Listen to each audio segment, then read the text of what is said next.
Kas teie kujutate ette mehed oma vahel? No siis ära kujuta ette. No selles ei ole ju küsimus, et midagi ette kujutada. Ära kujuta lihtsalt ette, mis küsimus see on. Mina küll kujutan seda kogu aeg ette. Ei, minu meelest eks ole niimoodi, et mees on mees, naine on naine, nii nagu Jumal on loonud. Ei no, küsimus on selles, kas Jumal üldse oli olemas või mitte. No mis küsimus see on, kas Jumal oli olemas või mitte? No see pole üldse mingi küsimus.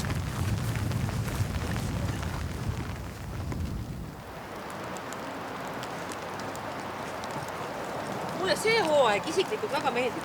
Minu meelest on väga hea seltskond kokku tulnud. Mulle ka meeldib.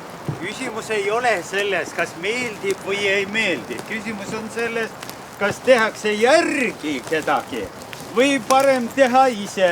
No, aga nad teevad ju ise. Ei tee, nad teevad kedagi järgi.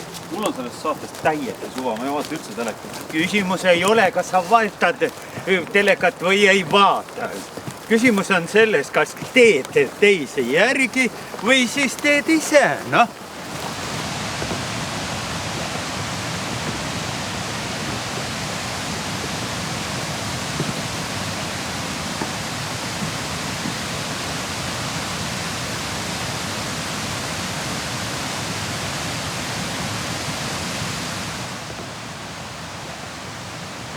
Mis asi see nüüd on siis? Kas me oleme kohal või?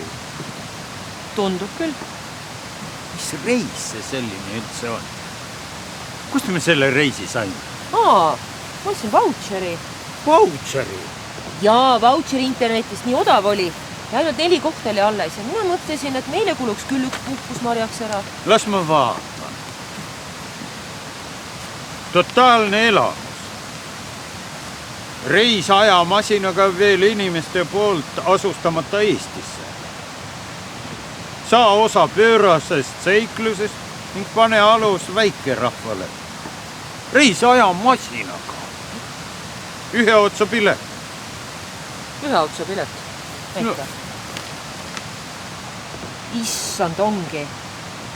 No aga see oli nii väikselt kirjutatud, mina vaatasin hinda ja pilte. Aga mida me siis nüüd teeme? Me peame nüüd vist sigima hakkama.